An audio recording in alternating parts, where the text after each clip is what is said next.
Here's my center of operations, my desk. Go ahead and poke around. If you want to know the particulars of how I do what I do, take a look at the book titled How to Be a Detective. It's real helpful, especially if you're new to the mystery-solving business. And be sure to check out my scrapbook.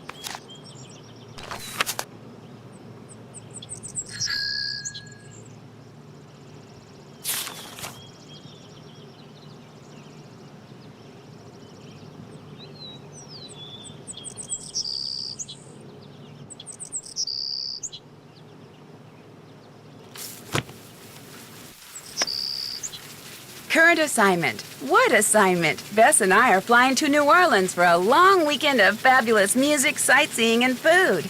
Okay, so I'm also going to visit Ned's friend Henry Bolet, but only as a favor to Ned. Apparently, Henry's uncle just died, and he had to go down there for a couple of weeks. Ned says Henry's a nice guy, but kind of a loner who might appreciate a little company.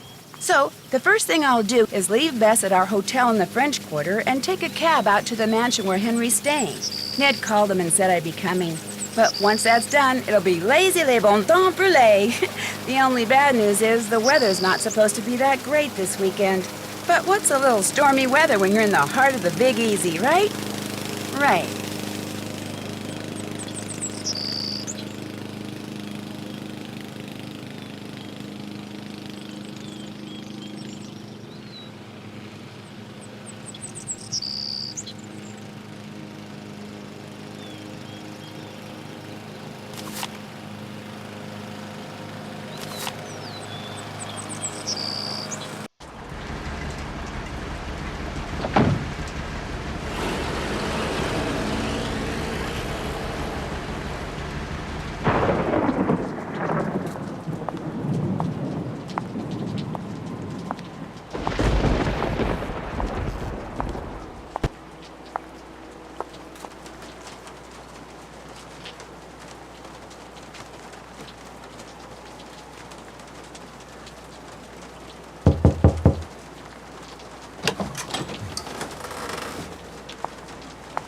Hello?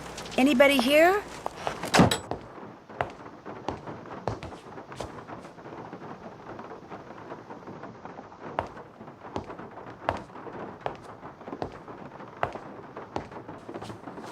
Hi, the door was open.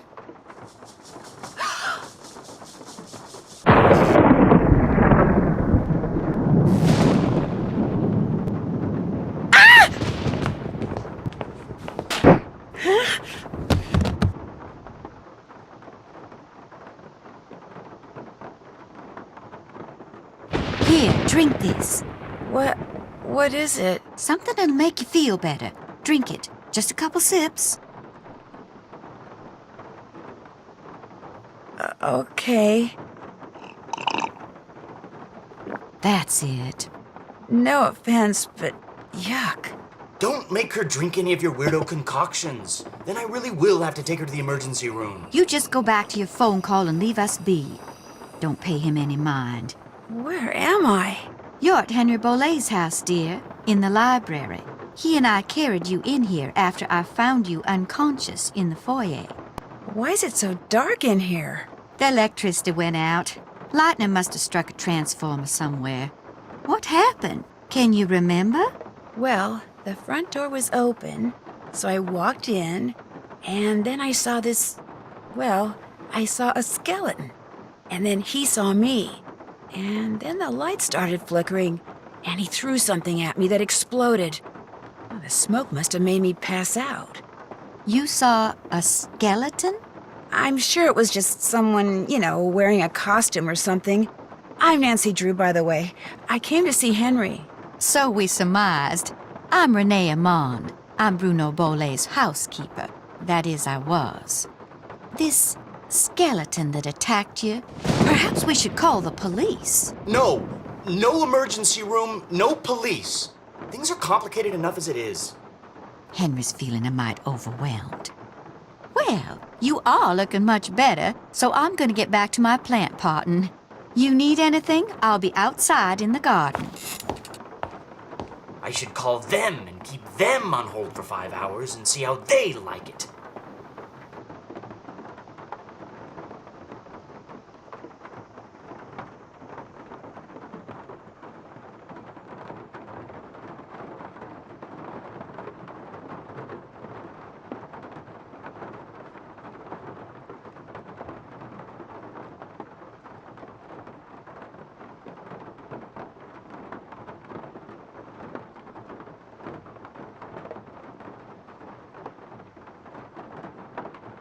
So, Nancy, nice to meet you. Ned sent you here to check up on me, huh? He's kind of worried about you, that's all. Ned's a nice guy. I mean, I really don't know him that well, just from school. But when I mentioned that my only living relative just died, he was all like, "Yeah? How you feeling, man? You doing okay? Wanna talk?" Of course, I guess I do come across as a little needy sometimes. Were you very close to your uncle? Great Uncle Bruno, and no, I wasn't. My parents died in a car crash when I was 8. Since I had no other relatives, he took me in, or should I say he shipped me out. Boarding school, summer camp, military school, college. He may have looked after me, but he never spent any time with me. I didn't know him at all. What are you doing, if you don't mind my asking? Great Uncle Bruno named me executor of his estate, which means I have to make sure all his bills are paid and debts taken care of so his assets can be distributed. Unfortunately, he couldn't have cared less about little things like keeping records or balancing checkbooks. Dealing with his creditors and their lawyers has been an absolute nightmare. So, thanks for stopping by, Nancy. And now you can report back to Ned that I'm fine and go enjoy New Orleans. I sure can, but I'm not going to. Not until I know who that skeleton man was and what he was doing here and why he knocked me out like that. Look, I can understand you're not wanting to call the police, but somebody should investigate. And since playing detective is kind of a hobby with me... No offense, but are you sure you didn't just pass out from the heat and humidity or something and dream that you saw the skeleton dude?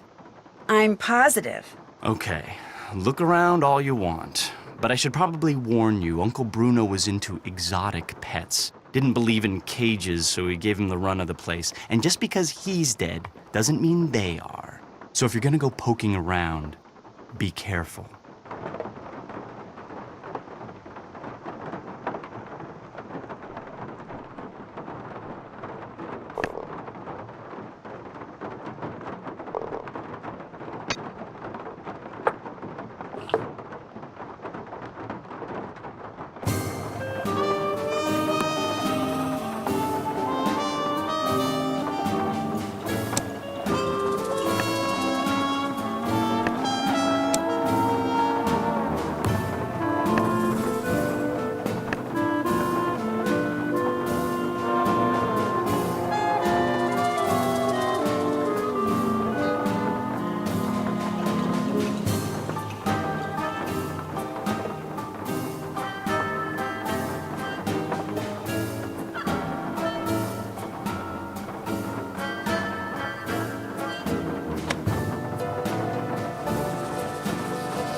Nancy, welcome to my little lantern-lit corner of the world.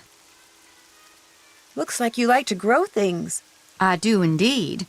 Herbs mostly. And because I'm in constant need of 'em, I grow 'em in pots.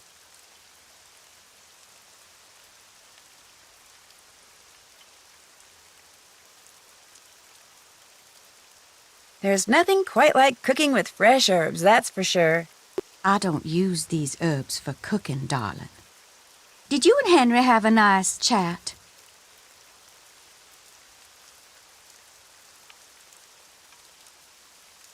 Did I detect a little animosity between you two back there?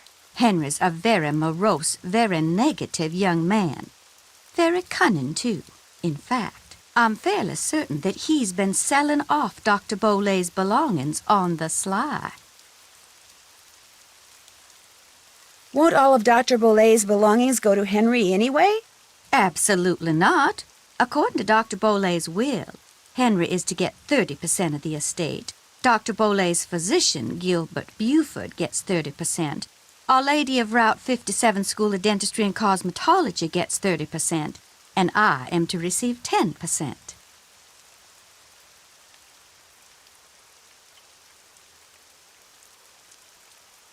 What was in that concoction you wanted me to drink after I got knocked out? Never you mind. It was just a little remedy I brewed up on the spot to help you feel better. If you don't like Henry that much, how come you're still here? I'm here because Dr. Bolay paid me in advance, and I always fulfill my obligations.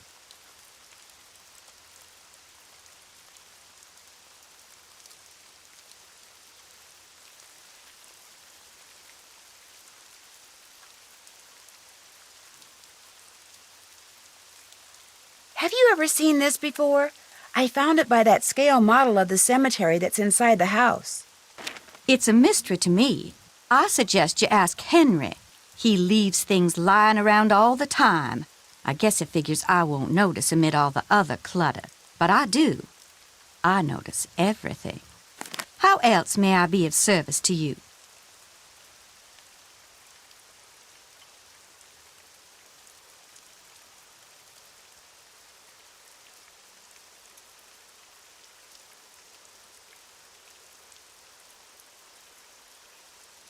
Why is there an empty frame in the gallery inside? That is a very good question. I first noticed the canvas was missing after the reception following Dr. Bolay's funeral. But as for why it was missing, I do not know. If you don't mind my asking, what's in that little pouch you wear around your neck? Things. Secret things. Things that give me special talents when special times demand them. People usually laugh when I say this, but this pouch is my connection to the energy that powers the universe. Oh. Well, at least you didn't laugh. I'll leave you to your potting. One more thing. I, too, have seen the skeleton man. After Dr. Bolay passed, that night, I saw him in the hallway. He was there, then he was gone. So you best be careful, Nancy Drew, because if it was Mr. Death, and I truly think it was, he's come back.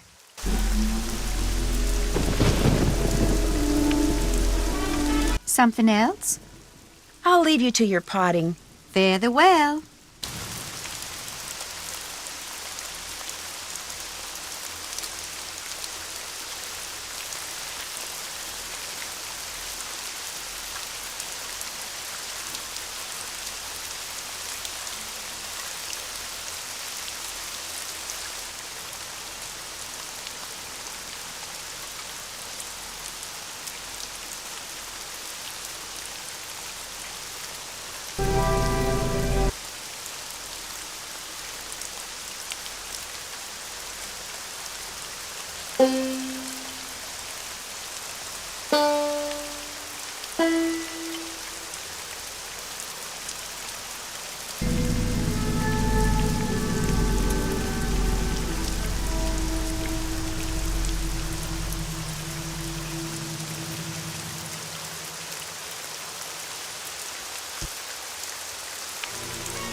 To figure out if there's anything camouflaged in that design, I'm going to need some paper.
Hello again. Do you by any chance have some plain paper that I could use? I most certainly do. But it's up in my room, and I'm afraid I cannot retrieve it for you until I'm finished here. You get the sudden urge to draw a picture? Something like that. I know, I'll help you. That way you'll get done faster. Gracious, you are the picture of impatience, aren't you? Well, I appreciate the offer. But here, why don't you just take this instead? It's an extra key to my room. The paper's in a drawer in my nightstand. Just go on up and help yourself. But make sure you lock the door when you leave, you hear? You I trust. But Henry, him I do not. I really appreciate this. And long as you're going up there, my appetite could use a little placating, so I would be much obliged if you would bring me a candy bar from my nightstand. And take one for yourself while you're at it.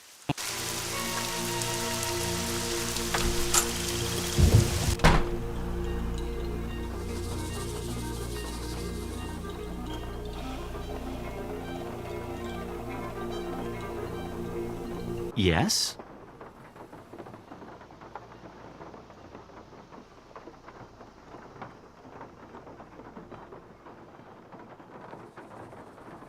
I found this scrap of paper in the fireplace. Do you know anything about it? No. You always go digging around in people's fireplaces? Just looking for something that might tell me who that skeleton man was. Ah. Anything else? Renee says she noticed the canvas for one of the paintings in the gallery was missing shortly after Bruno died. So she says. All I know for sure is that it's gone. It was of my parents. I think it was painted in the garden out back. Renee doesn't like me. Wouldn't surprise me if she took it out of spite.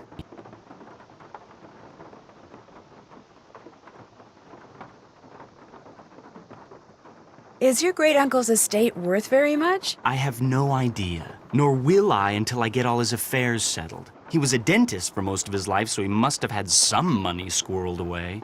As you can tell, he was darn good at squirreling away junk.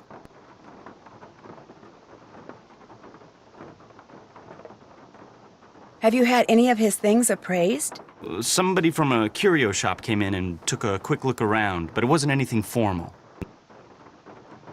Why is there a model of a cemetery in the other room? Because Great Uncle Bruno used to oversee the cemetery next door.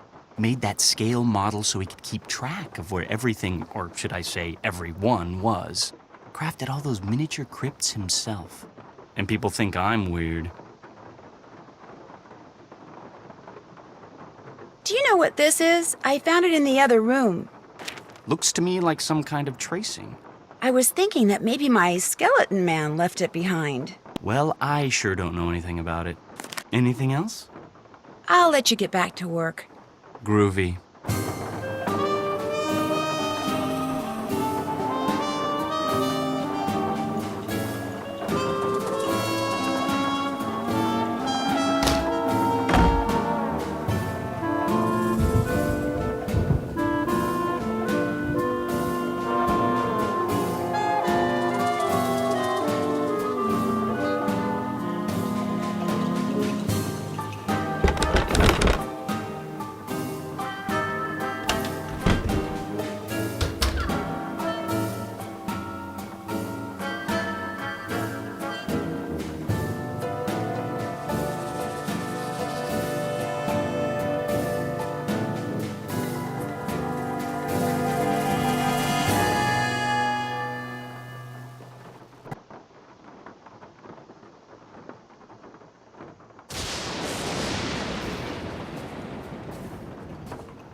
One for Renee.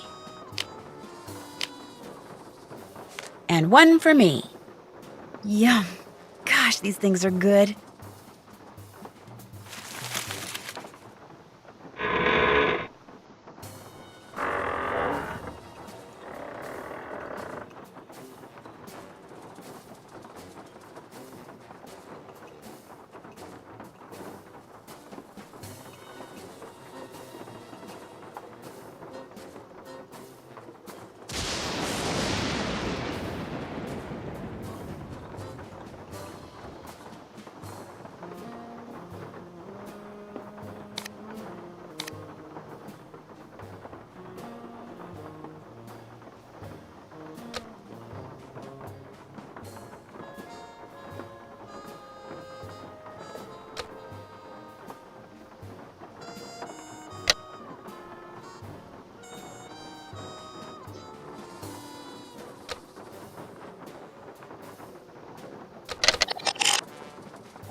You bring me that cocoa kringle bar like I asked?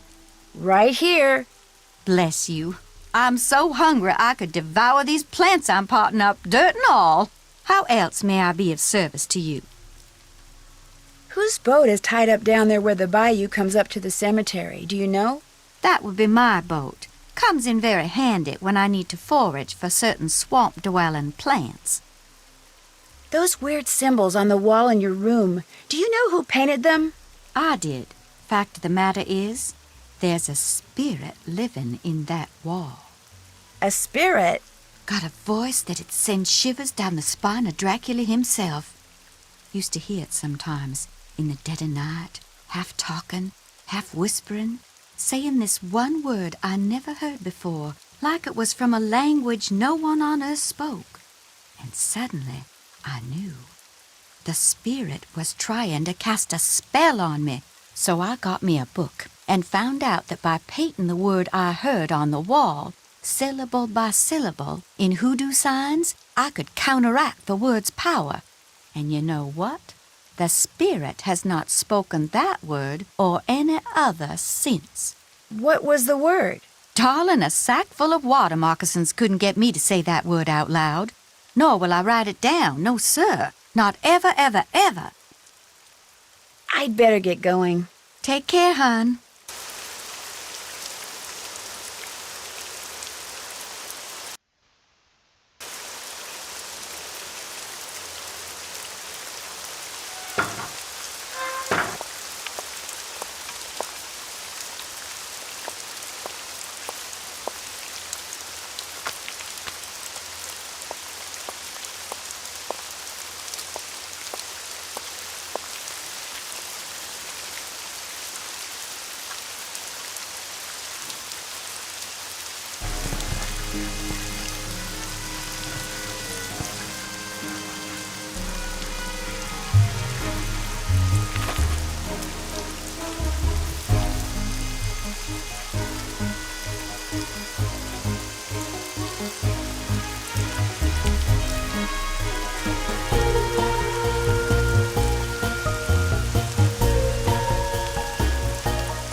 This must be the painting that goes in that empty frame.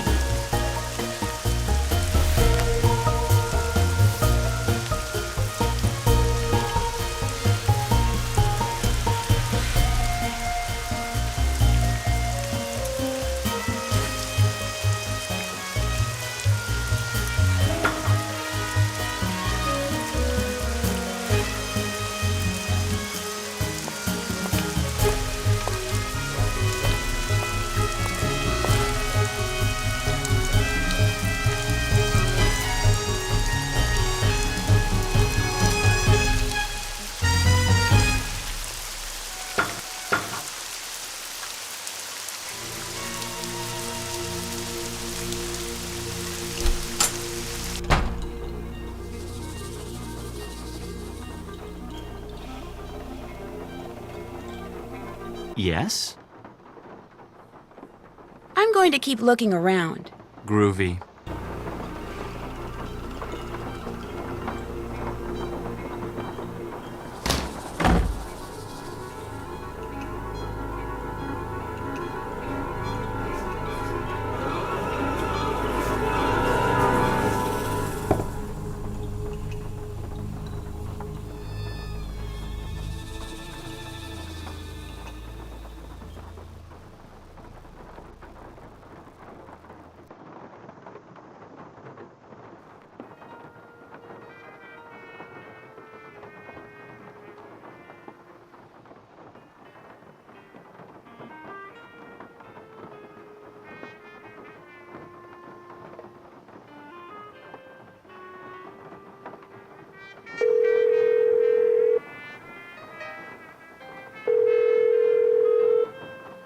Hello, Nancy?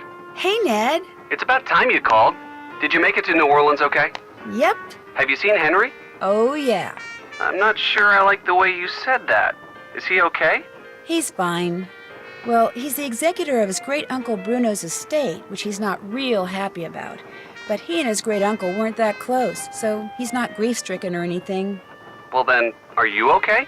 Other than being attacked on my way into Henry's house by a skeleton wearing a red ascot and getting knocked out by the smoke bomb he threw at me, I'm fine too. What?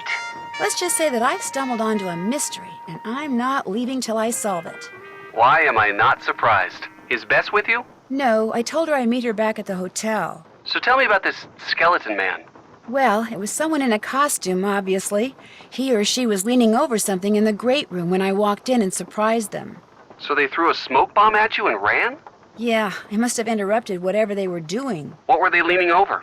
A scale model of the cemetery next door. Henry says his great-uncle Bruno made it so he could keep track of who was buried there. Apparently, Bruno used to oversee the cemetery.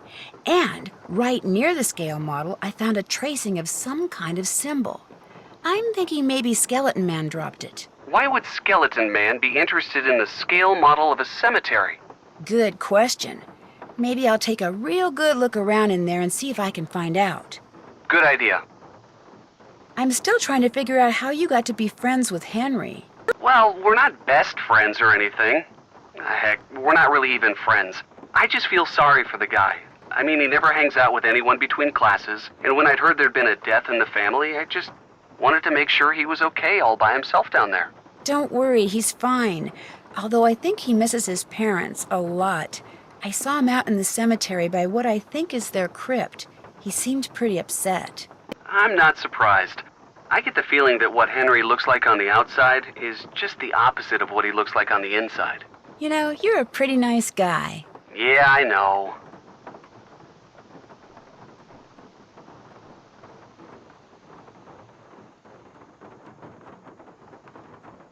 Bruno Bolet's housekeeper, Renee, is still here, despite the fact that she and Henry don't really get along that well. Why do you think she's staying on? She says it's because Bruno paid her in advance. But you don't believe her. 10% of Bruno's estate is supposed to go to her, only she thinks Henry's been selling off Bruno's assets on the sly. So it wouldn't surprise me if she's staying on so she can keep tabs on him. How much of Bruno's estate is Henry supposed to get? 30%. That's a pretty healthy chunk. He wouldn't be selling stuff on the sly. This Renee person sounds kind of paranoid. What this Renee person is freaky. In what way? She wanted me to drink some strange-looking concoction after I passed out from the smoke bomb, but she refused to tell me what was in it. And she wears this weird little pouch around her neck. Says what's inside it connects her to the energy that powers the universe. She's probably harmless, but stay on her good side, just in case. I'd better get going. Call again, okay? Soon. Okay, bye. See ya.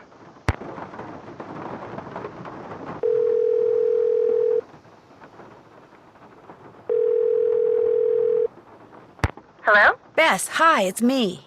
Hey, Nance. I just got back from shopping, which I am happy to report is fantastic here. So, what's going on with you? A lot. A lot is in a whole bunch of fun stuff? Let me start by telling you what happened when I arrived at Henry's house. I walked up to the front door and discovered it was open, so I walked in. You were knocked out by a skeleton wearing a red ascot? Someone dressed as a skeleton wearing a red ascot. Although the housekeeper here thinks it really was a skeleton, Mr. Death. But then, she's a little strange. You think it was a burglar? I'm not sure. I caught him or her sneaking around this scale model of a cemetery, and later I found a tracing of something right by it. So if I could just figure out what it's a tracing of, and what, if anything, it has to do with that model cemetery, I might be able to figure out who Skeleton Man is. I know that tone of voice. You're not leaving there until you've done just that, are you? Oh, I also found some kind of receipt in the fireplace that may or may not be a clue. What's it a receipt for? That's what I need to find out. See, it's half burned up. All I can read is the receipt number and the name of the place it's from. Zeke's. Zeke's? You gotta be kidding me. Why? What do you mean? I mean, I'm sitting here on our balcony in the French Quarter looking down at a place across the street called Zeke's. That's great. So go over there and ask whoever's behind the counter what receipt number 21-3872 is for.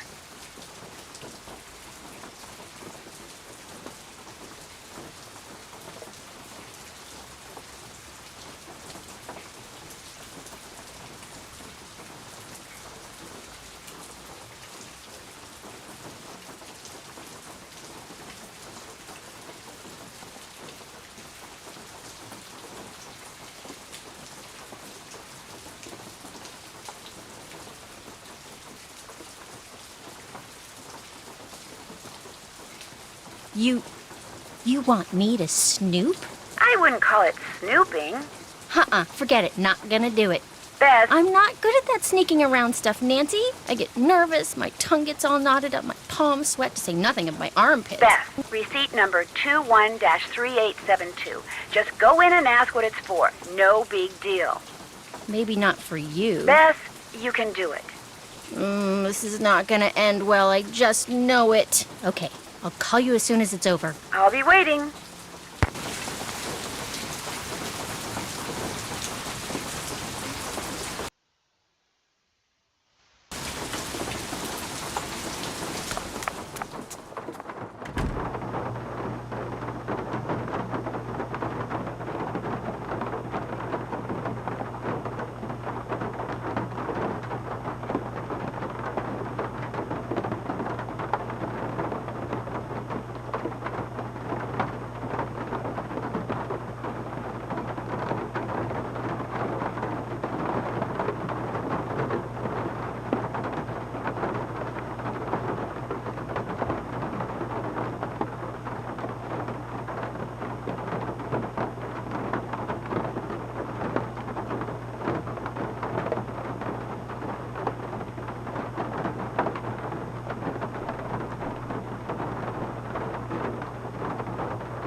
Hey, doing a little end-of-the-day shopping, huh? See something you like? I like everything. That's what I want to hear. I'm Lamont. This is my place. So if you got any questions, I'm the guy to ask. Actually, I do have a question. This friend of mine found the number of a receipt that came from this shop, and she asked me to ask you what the receipt is for. But if you're really busy, or you'd rather not, or it's against the rules... No problem. What's the number? 21-3872. 21-3872. Here we go. That ticket was for a large box of assorted unknown items I bought from Henry Boley. And, that's all I can tell you.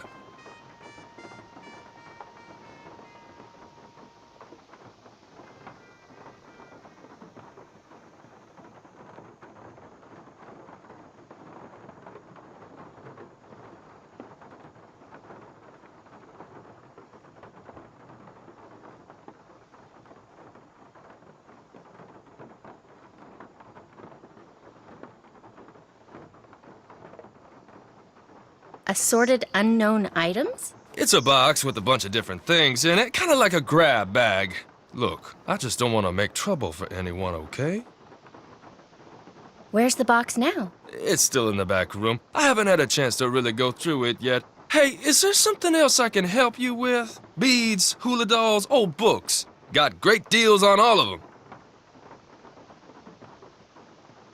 Is Henry Boley a friend of yours? No, I met him at the reception at Bruno's house following the funeral. Gave Henry my card, said when he wanted to start liquidating, he should give me a call. Did Bruno have a lot of valuable things? Didn't look like it, but what he lacked in quality, he made up for in quantity. That house of his is filled with junk. He kept everything. For someone in my business, the place is knick-knack heaven. Seeing as this place is called Zeke's, and it's your place, shouldn't your name be Zeke? Guy I bought this place from wouldn't sell it to me unless I swore I wouldn't change the name. So I didn't. Funny thing was, his name wasn't Zeke either.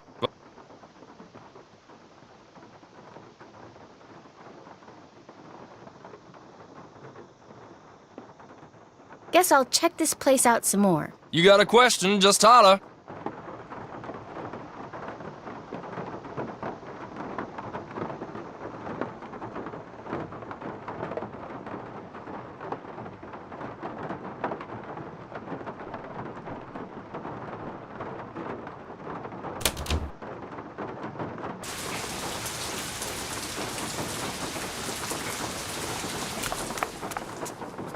Evening. What can I do for you?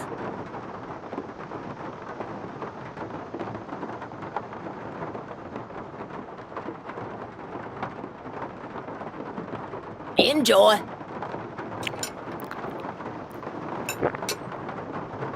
That was yummy.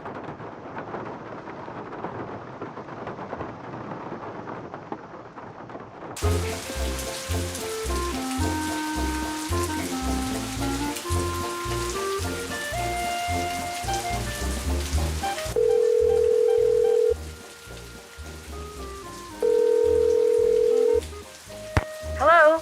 Good news and bad news, Nance. I found out that the receipt is for a box of stuff that Lamont, that's the guy who owns Zeke's, bought from Henry Boley. No kidding.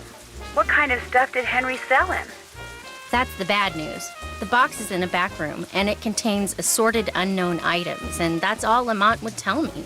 Said something about not wanting to get anyone in trouble. So, looks like that's that. No. You've got to get into the back room and find out what's in that box. Which means you're probably going to have to, Oh no, I'm not going to snoop, Nancy Drew. I told you, I'm a lousy snooper. You've got to, Bess. The place could close by the time I got down there and tried to do it myself. And knowing what's in that box could be really important. Could be? I'm supposed to risk life, limb, and liberty for something that could be important? Yes, Bess, please, just find a way to distract this Lamont guy. Look through the box and leave. You can do that, okay? You owe me, Nancy Drew. Oh, do you owe me? You're the greatest. You really are.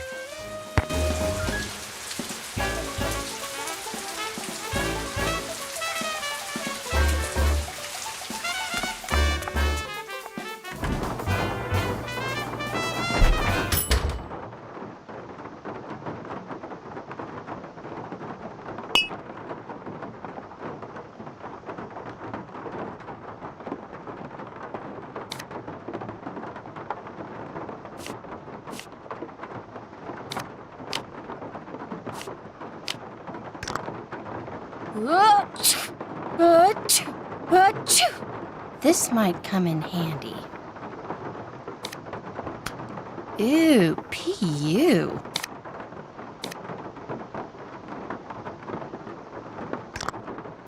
Ooh, they weren't kidding.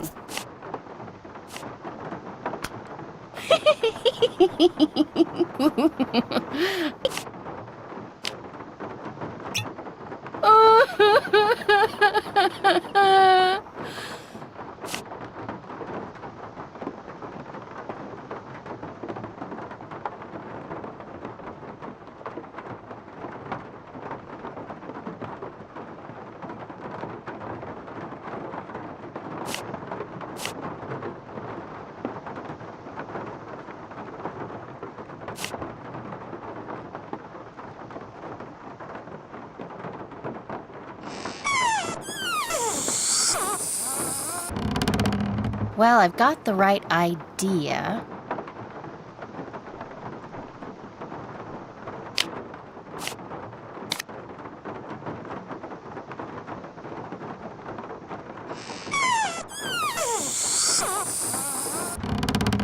I'm getting there, I think.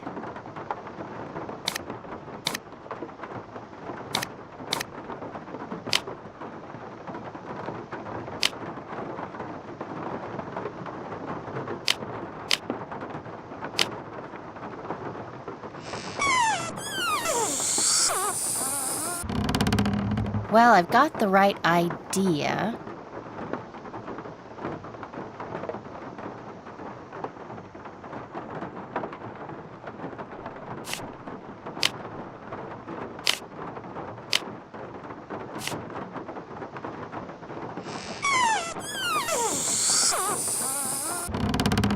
I'm getting there, I think.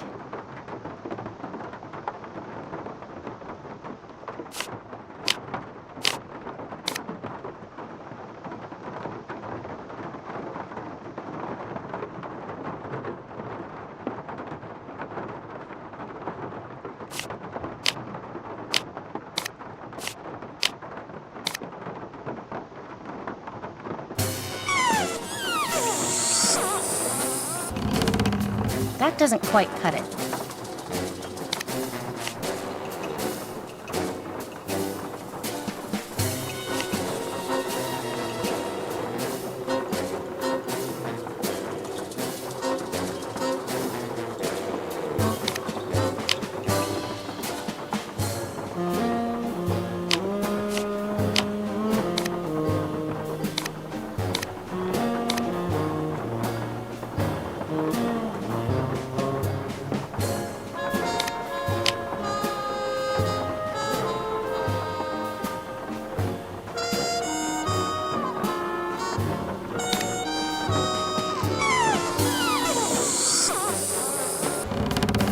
Close but no cigar.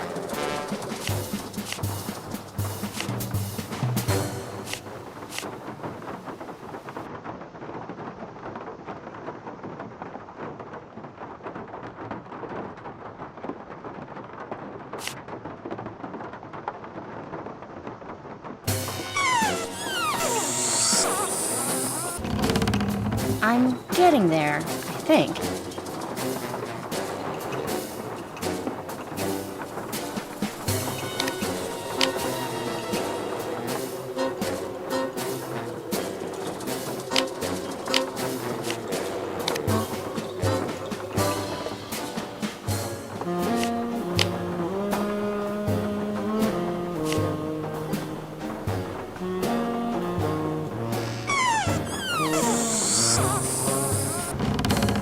Well, I've got the right idea.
I've got the right idea.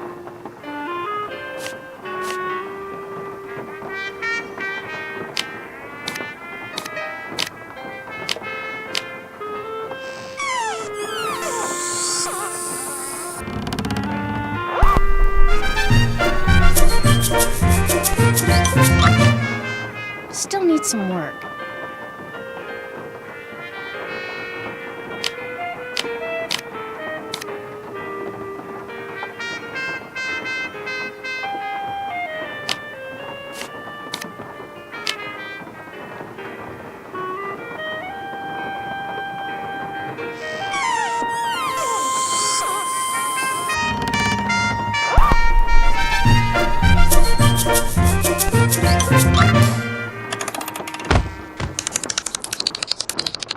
That doesn't quite cut it.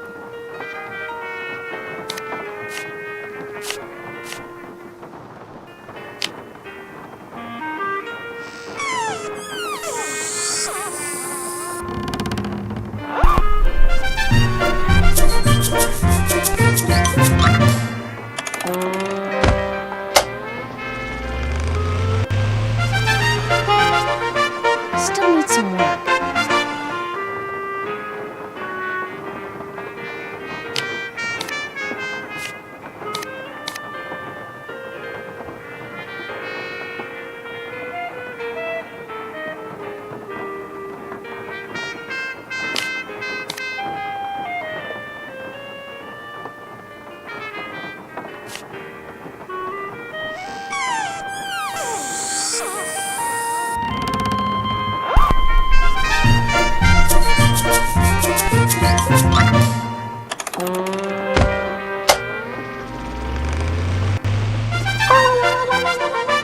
Still needs some work.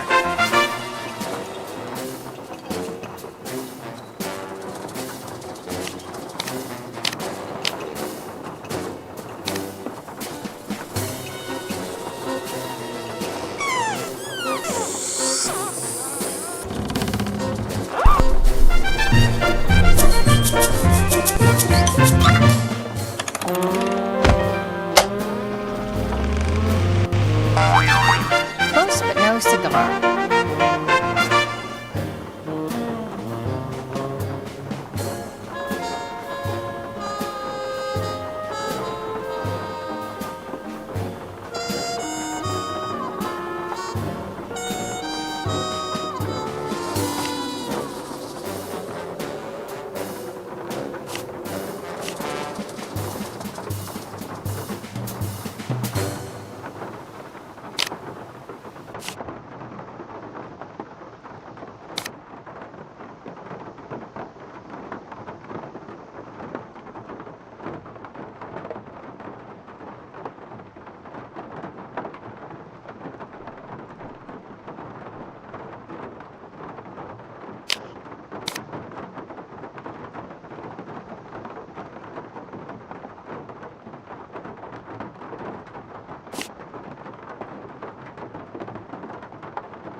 Close but no cigar.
no cigar.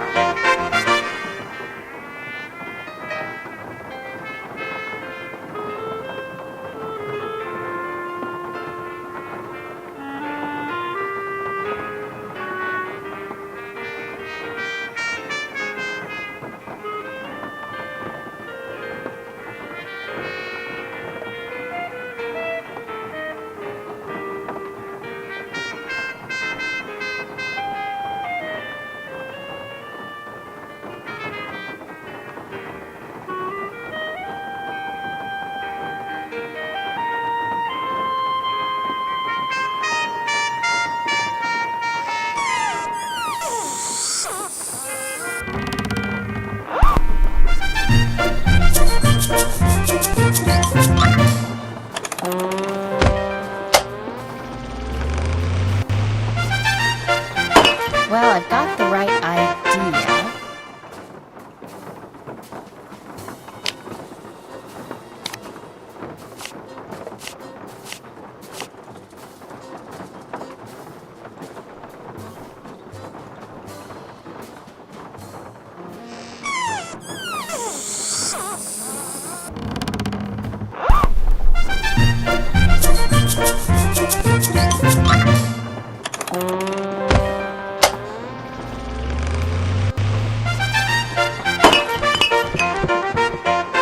That doesn't quite cut it.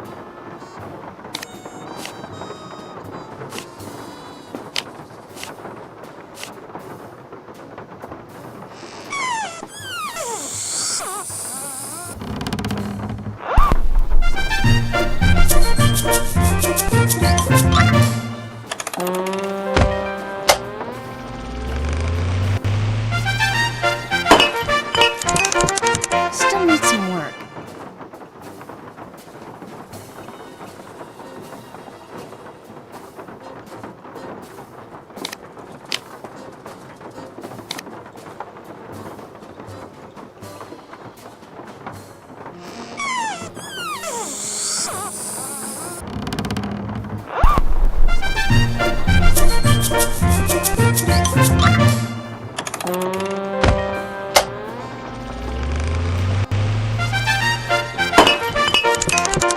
Still needs some work.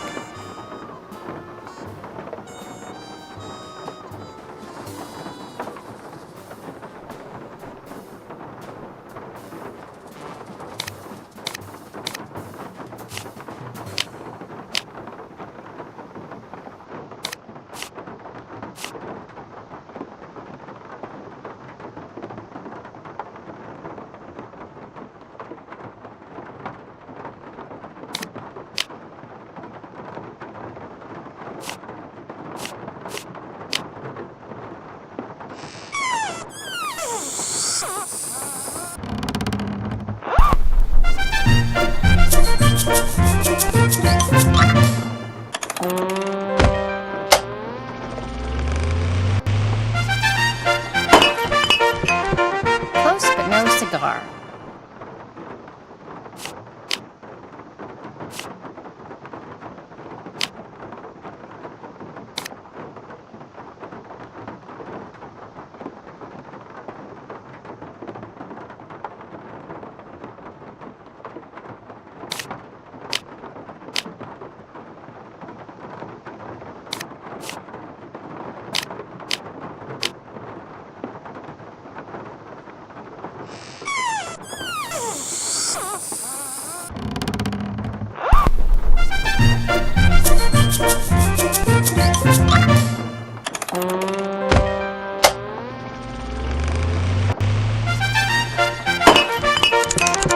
Well, I've got the right idea.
cigar.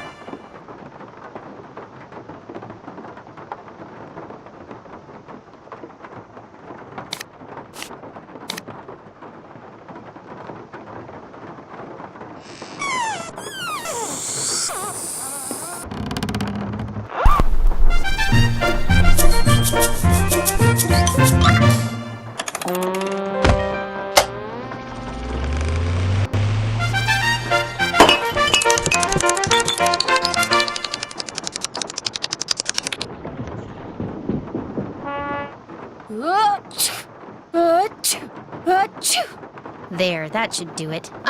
Lamont, could you help me? Sure, what do you need? I can't quite reach that bottle up there. Could you get it for me? Sure.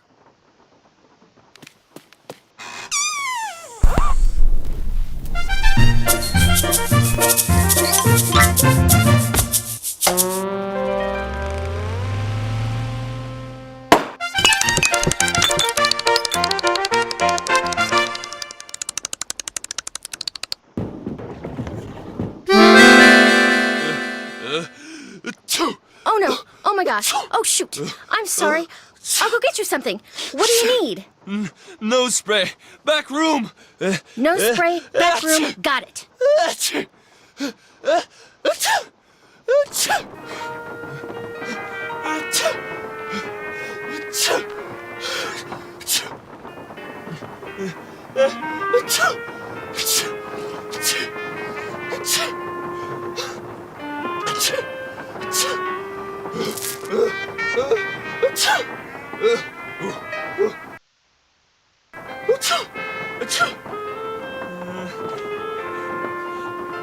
I need to go through that box for Nancy, then get the nose spray for Lamont.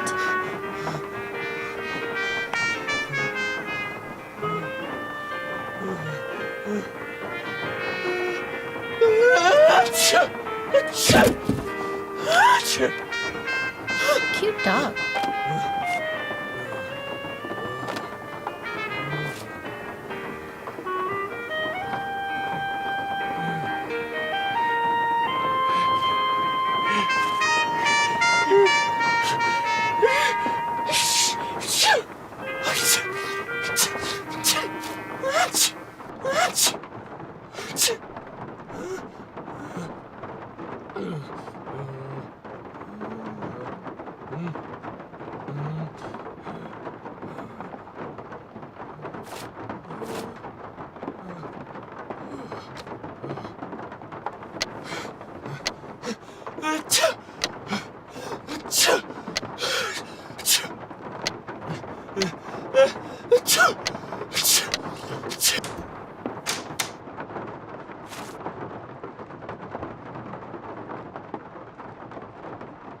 Whoa, this is weird.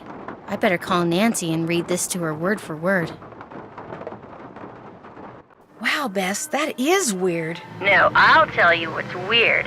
The box the letter is in is padded, and it has this round indentation in it that's the exact size of a human skull. It's like it used to contain a skull, but now it doesn't. Did you find anything else? Yeah, inside the box that this box is in, there's a couple of photographs. One's of a boy and a dog, and the other is of an iguana dressed up like a pirate. What? And there's a costume in the box of a skeleton man. Really? Thought you'd like that. Good job, Bess. I'm gonna poke around here and see if I can find out anything about a skull called the Whisperer. You better go take care of Lamont. Would you believe it? The guy is still sneezing. He must keep nose spray around because something's wrong with his sinuses. Oh, he's gonna hate me.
Yes?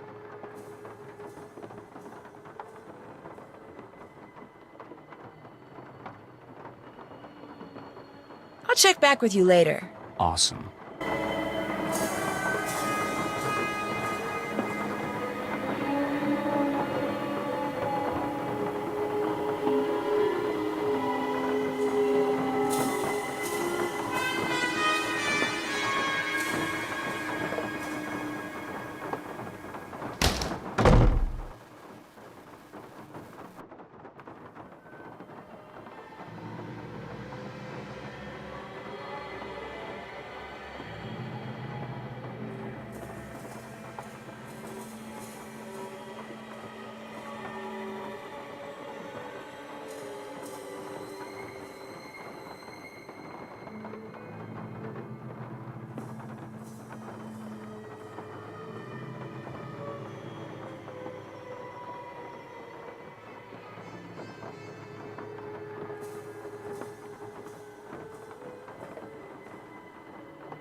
What was that?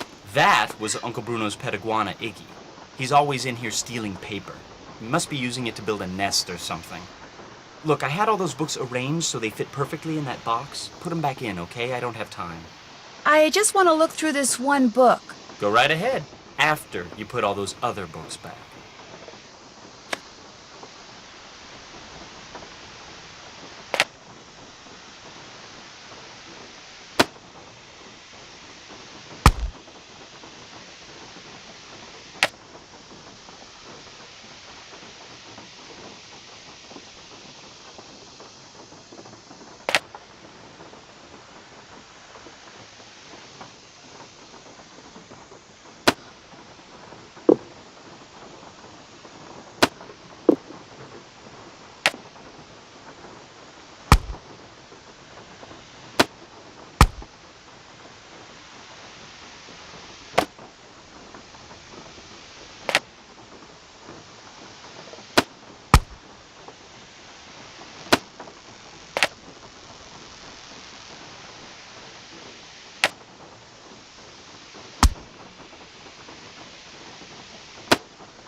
My name's Nancy Drew. Is this Professor Hotchkiss? I am she, Nancy Drew. Your name has a ring to it. Do I know you?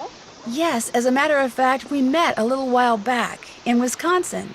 Oh, yes, you were the delightful young lady doling out the samples in the tasting room of that cheese factory. Yum, yum. No, I met you at Wickford Castle. That's ridiculous. There was no cheese tasting room at Wickford Castle. No, we were both guests there. I found a journal written by Marie Antoinette which you translated. Remember? Thanks to you, suddenly all I can think about is how wonderful a nice big slab of Colby cheese would taste right now. Listen, Mandy, I'm on a deadline, so if you could please just tell me why you called. But my name isn't... Deadline! Let's cut to the chase, shall we? Chop, chop. Did a man from New Orleans named Bruno Bollet ever call you? Ah, now there's a name you can remember. Bollet. Nice and French. I'm a scholar of French history, you know. Yes, I know. So did Bruno Bollet call you? Indeed he did. Oui, oui. Why did he call, if you don't mind my asking? Because he had read my book, of course. The Crystal Skulls. Fact or fable, one of my best efforts. Sold like hotcakes, smothered in a rich, tangy lemon sauce.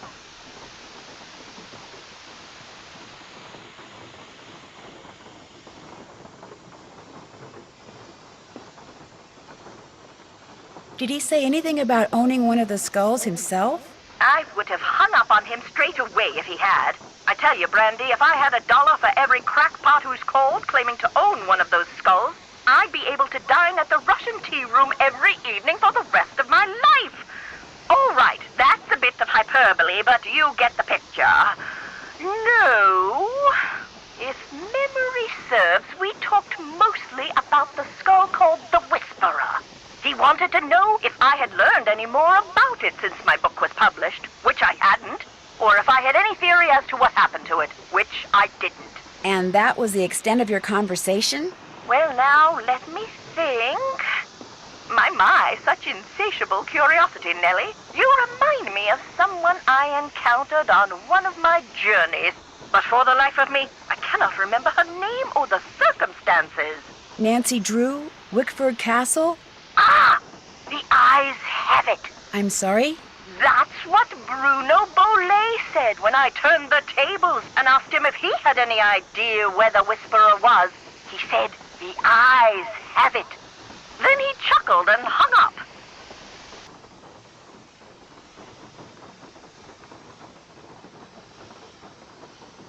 How much would a crystal skull like the Whisperer be worth? In this crazy day and age, where the shorn hair and used tissues of celebrities get sold for thousands of dollars, there's absolutely no telling, Candy. $500,000 easily. Maybe even $1 million. Maybe 2. Maybe 10. The sky's the limit. Cha-ching, cha-ching.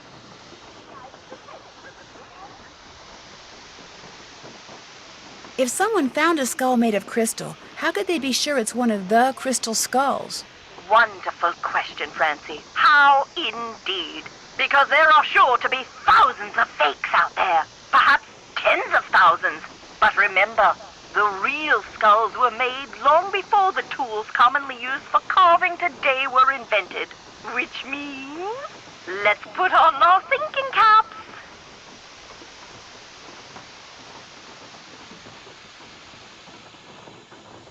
Modern-day tools would have left marks if the skull was a fake? Exactly so. Mind you, the marks on a good fake would be microscopic and thus imperceptible to the human eye. However, any thorough laboratory analysis would quickly unmask a counterfeit. So the only way to prove that a skull is the real deal is by proving it's not a fake? And by examining its provenance, its history of ownership. If it can be shown that a particular specimen has been passed along from antiquity into modern times and didn't just suddenly appear in, say, Germany in the mid-19th century, that would tend to support its authenticity as well.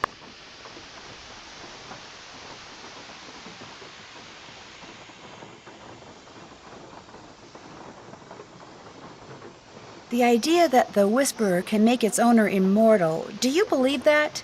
I believe that things that defy any so-called rational explanations happen all the time, Nessie. Now, does that mean there are mysterious external forces at work in the universe of which we do not and cannot ever have full knowledge? Or does it all boil down to us? If the human heart desperately wants something to be true, does the human mind have the power to make it true? Who knows? Oh, questions, questions, questions. Oh, how dreary life would be without them.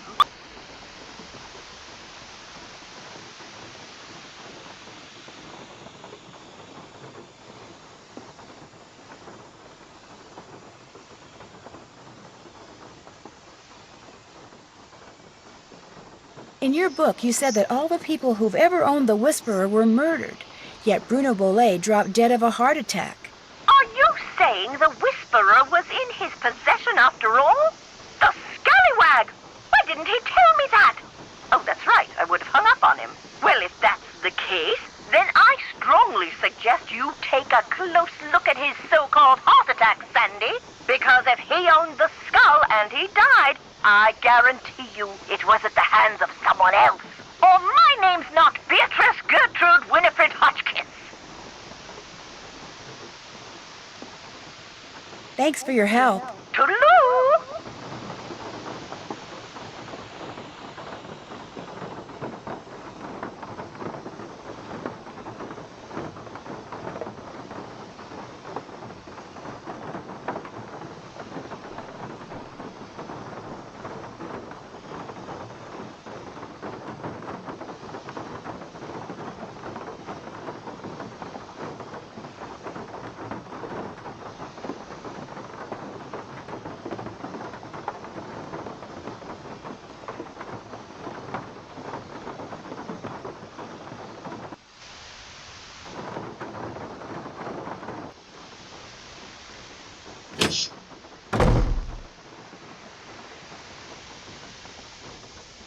Yes?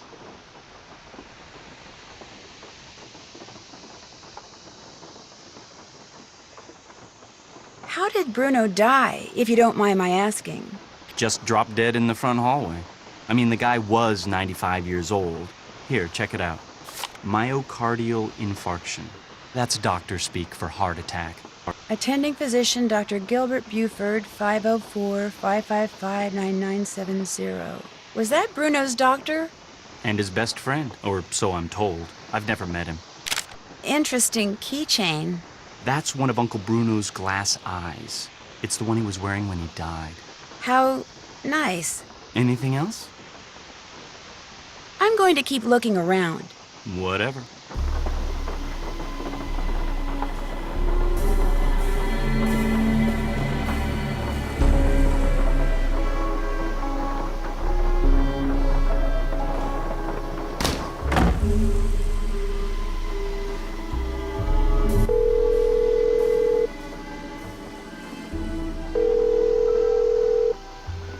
This is Dr. Gilbert Buford's answering service. How may I help you?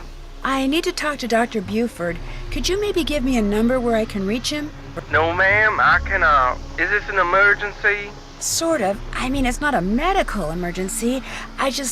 See, I'm only going to be in town for a short time, and Dr. Buford and I have this mutual friend who died recently, and I just really need to talk to him about it. Need some consoling, huh? Yes, I need some consoling. That's it exactly.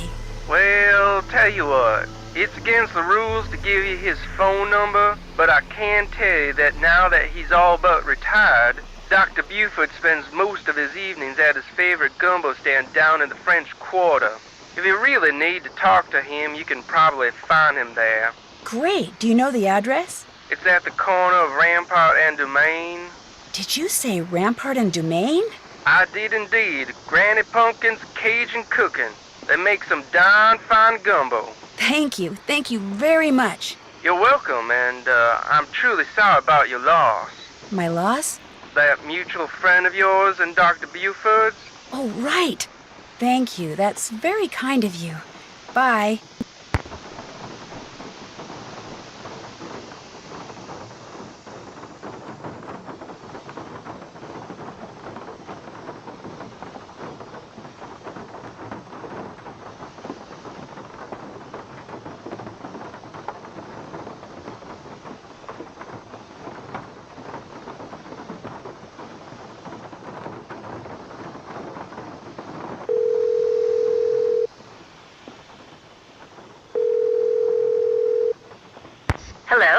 Hi, Bess, it's me. So what's been happening? Tell me everything. Well, let's see. Since the last time we talked, I was just about getting ready to... Interesting stuff. But the reason I called is I need you to talk to this doctor named Gilbert Buford, who, as it turns out, likes to hang out at a gumbo stand called Granny Pumpkin's Cajun Cookin', which should be right across from our hotel. You just want me to talk to him? That's it? Nothing nefarious? No black ops stuff? He was Bruno Bolet's doctor, and apparently his best friend, too. I just need for you to see if he thinks there was anything weird about the way Bruno died. What do you mean by weird? I mean, I kind of think maybe Bruno was murdered. Murdered? By whom? That's what I'm trying to figure out. Everyone's a suspect at this point. Including this Gilbert Buford guy? Well, Great, I'm gonna be chatting up Jack the Ripper. oh, I'm sure the guy's fine, but be subtle, just in case. Well, I can see the gumbo stand from our balcony. If he's the guy that's sitting down there, I guess he looks harmless. Okay, I'll go talk to him. Thanks, Bess. Let me know what happens. Cheerio! Why, hello, young lady. How kind of you to grace an old man with your lovely presence. My name's Bess Marvin. I'm looking for Dr. Gilbert Buford. Well, it's a pleasure to report that I am he.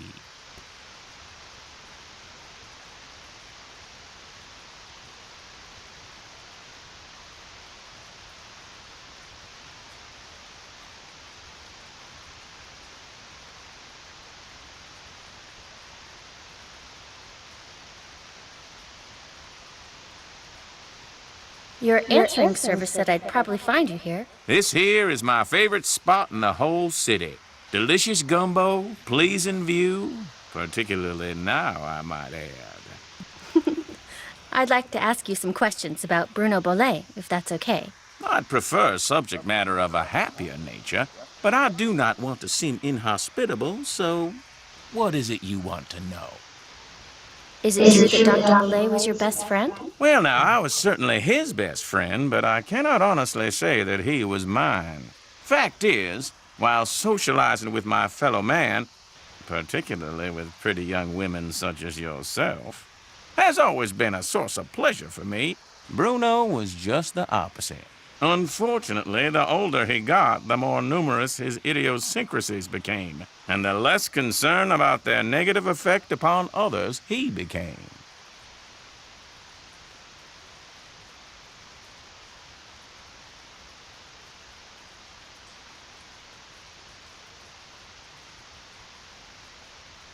His idiosyncrasies didn't bother you? Now, as a doctor of medicine, I am not only accustomed to dealing with the abnormal, but I find that I am actually drawn to it. I, for one, thoroughly enjoyed Bruno's outlandish personality, although at the same time I fear it may have played a role in his demise. You see, he died of a myocardial infarction, most likely caused by age-related atherosclerosis. Dying of a heart attack is all too common for people who are socially isolated, and Bruno Bolet had most certainly become that.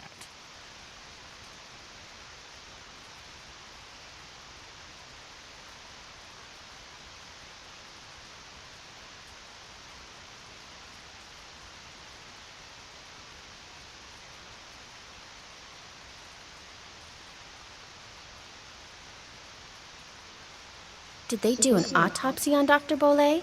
No. Given Bruno's advanced age and the absence of any indication of foul play, an autopsy was deemed unnecessary, and the body was cremated according to Bruno's wishes.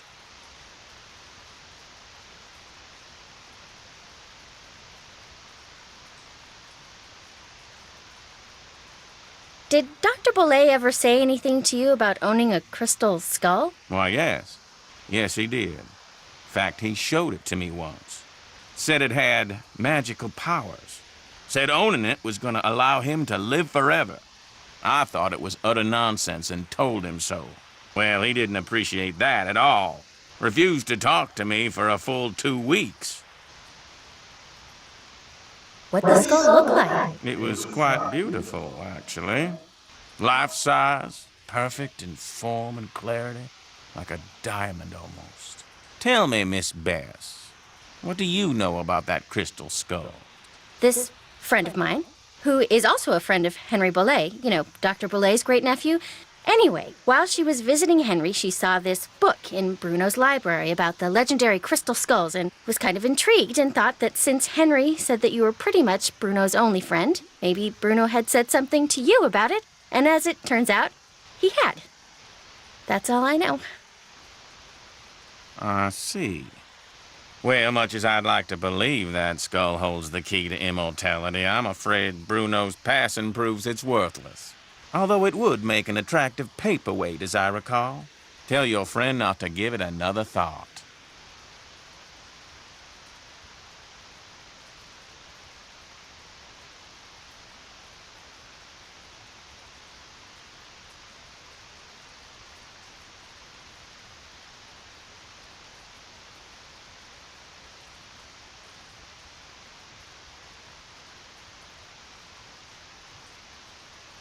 Where was Dr. Bolet when he had his MI? In the foyer of his house, just inside the front door.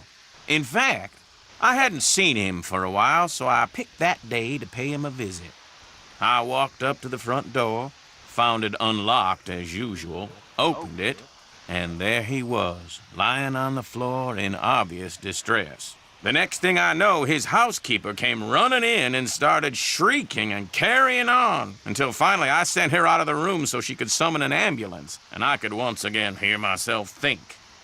Then let's see. Then I knelt down and saw that he wasn't breathing. So I pulled him away from the doorway so I'd have more room to work on him, and began chest compressions. I continued until the medics arrived, but nothing they did made a difference either.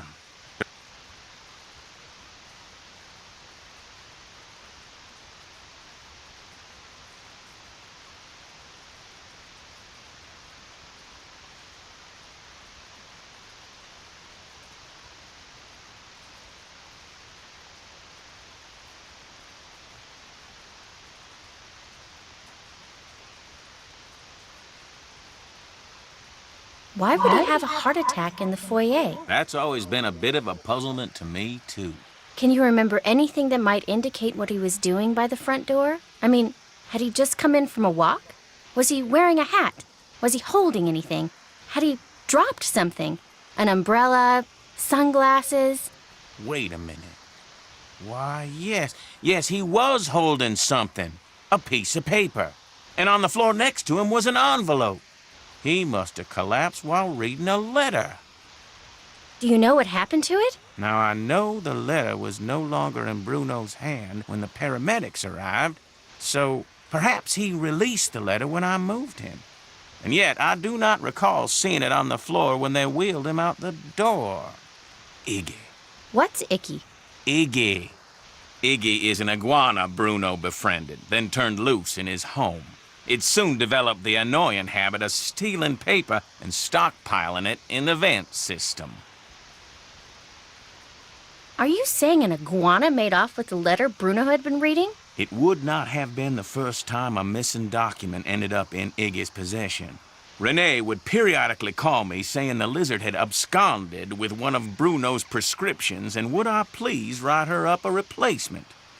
In any case, Bruno once told me he was training Iggy. Said he taught Iggy to retrieve the things it had stolen.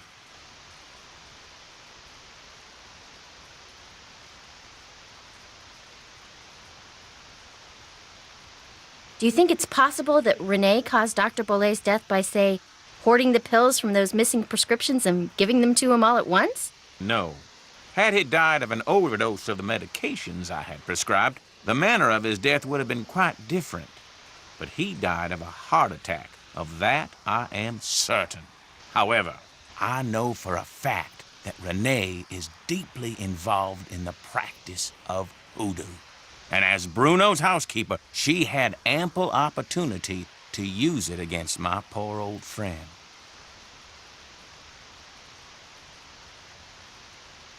You mean hoodoo really works? Young lady, never, ever underestimate the power of suggestion.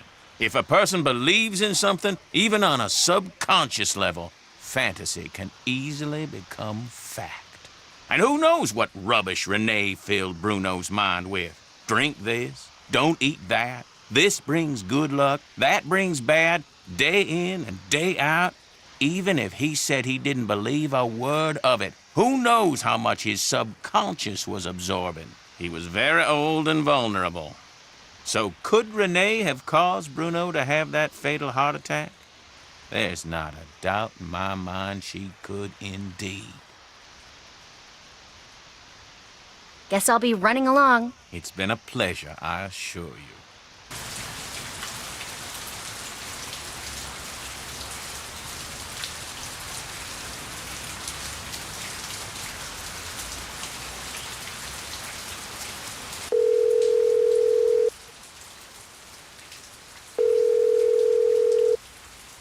Hello?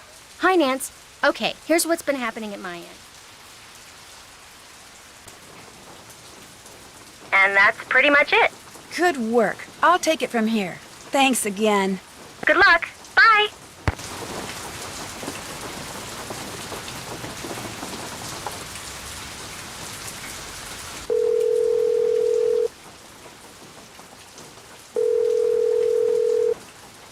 Due to current weather and road conditions, cab service to the greater New Orleans area has been temporarily suspended. We regret being unable to serve you at this time.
Hello again.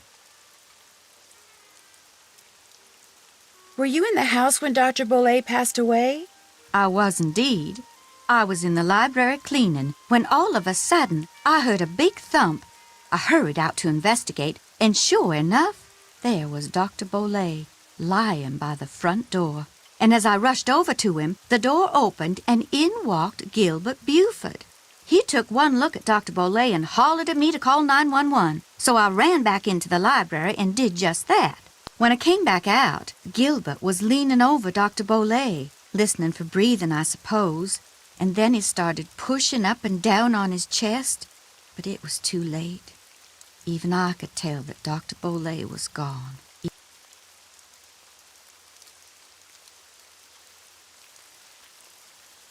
How was it that Gilbert was able to just walk right in like that? As you yourself discovered, people around here seldom lock their front doors during the day. But you know, in the back of my mind, I have always wondered about Gilbert Buford showing up at the door at that exact moment. Did Dr. Bollé ever say anything to you about a crystal skull?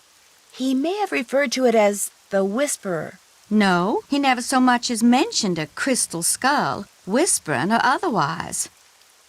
I understand that Dr. Bollé had some interesting pets, like an iguana. That man never met a creature he didn't like. He'd train them to do all kinds of silly tricks, then let 'em run free, inside the house as well as out. Did he ever teach you how to make them do their tricks? I never cared to learn. Don't get me wrong. I liked Dr. Bollé, I truly did. But I swear, sometimes his activities made as much sense to me as bathing in a bayou full of gators.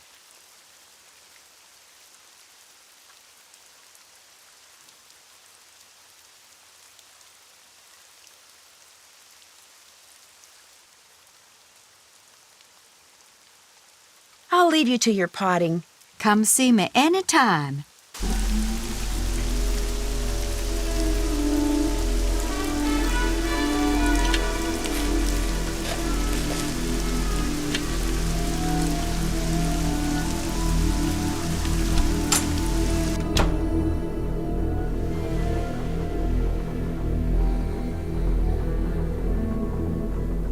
Yes?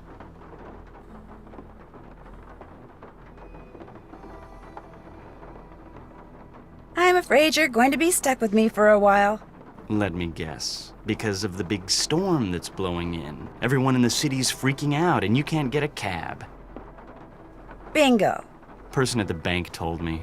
Just before she put me on hold for 2 hours. Oh, don't worry. We've got plenty of food here. Beds, candles. You're welcome to stay. I'm going to keep looking around. Awesome.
Did that.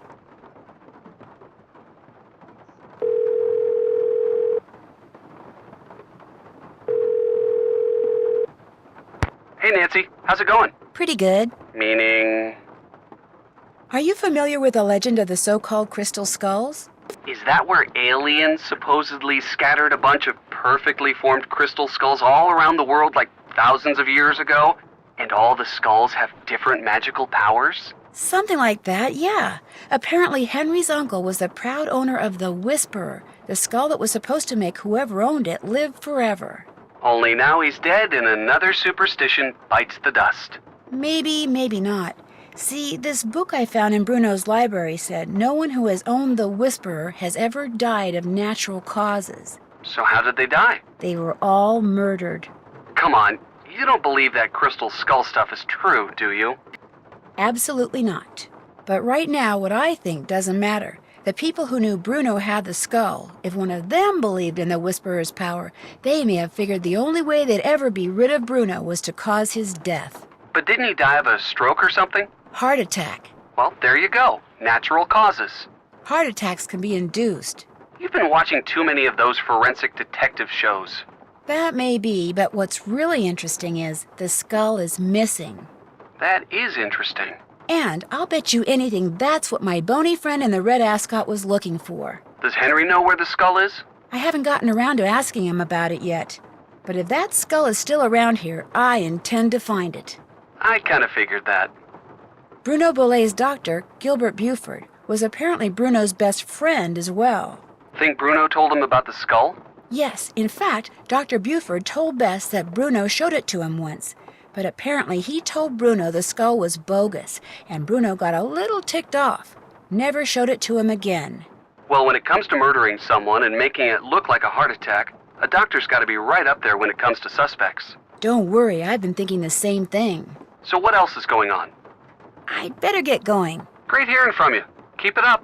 I will. Talk to you soon. You'd better. Bye.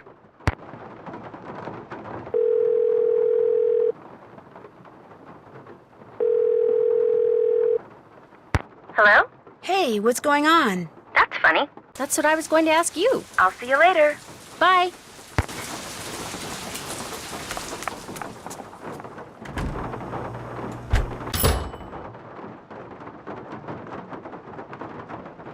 Sneeze lady, what's going on?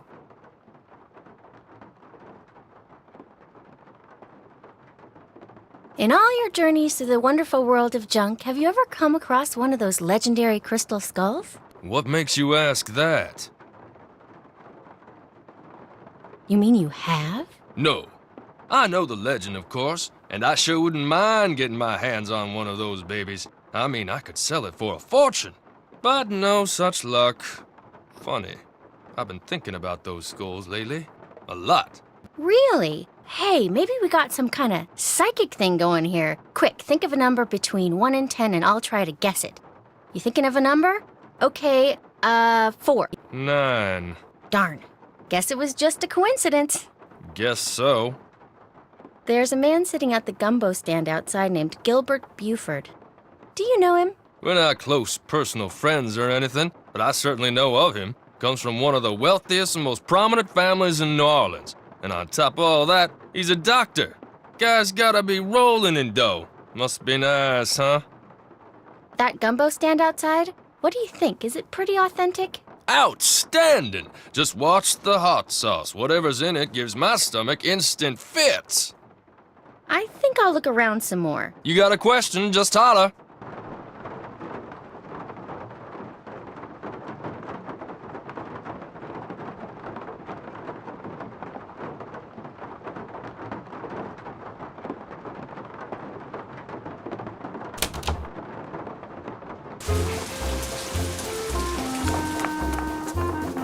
Hey, what'll it be?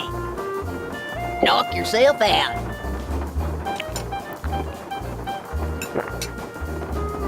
Tasty.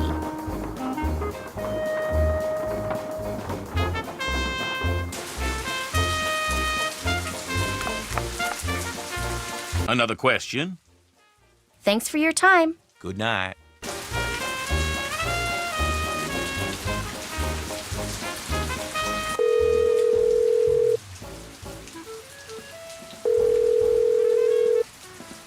Hello? It's me. Just thought I'd call and get you up to speed. And that's pretty much it. Good work. I'll take it from here. Thanks again. Good luck. Bye.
Come on, Summer, give me a break here. You never said anything about that.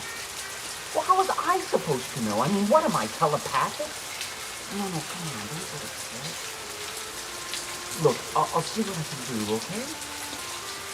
What do you mean, something else? You've gotta be kidding me, Summer. I don't have that kind of money. No, I meant, I don't have it now. But I will, soon, okay? Bye. Oh, man.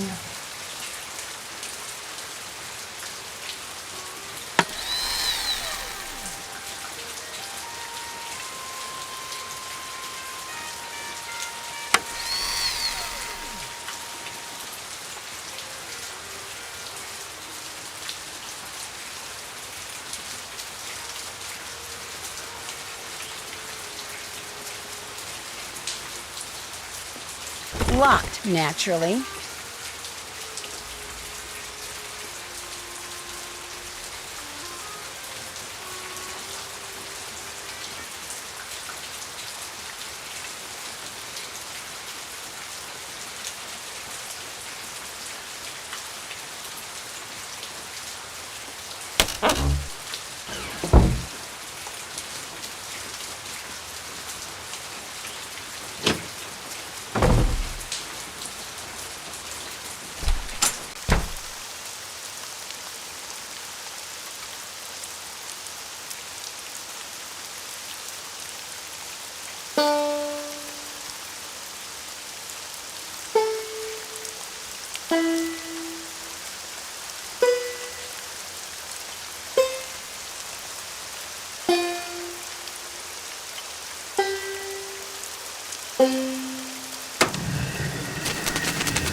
This must be where I'm supposed to put all the glass eyes I've found.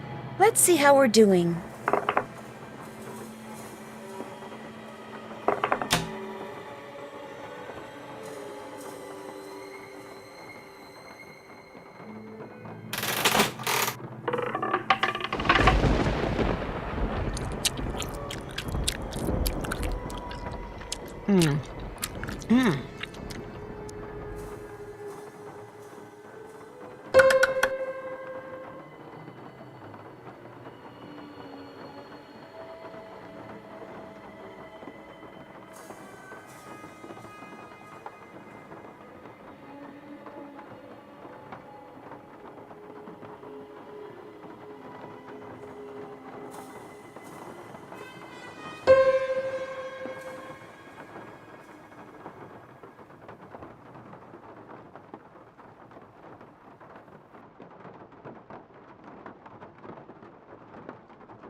There must be another way out.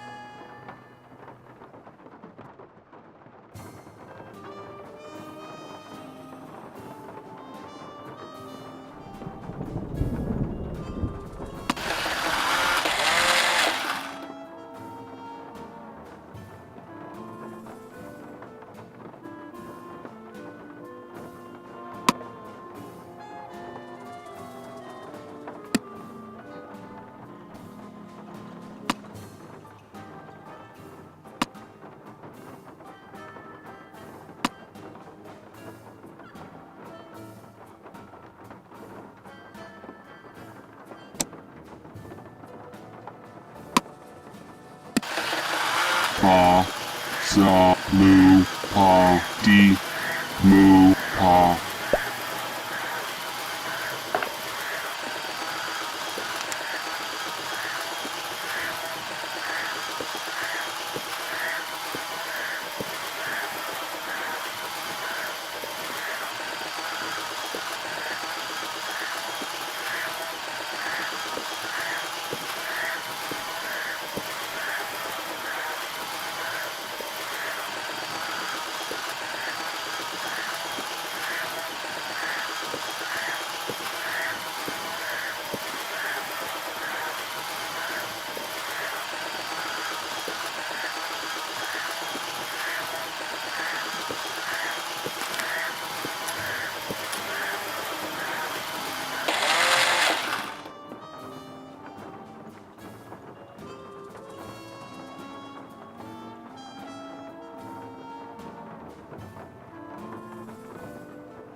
May 31st? That's today.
That looks like the right name.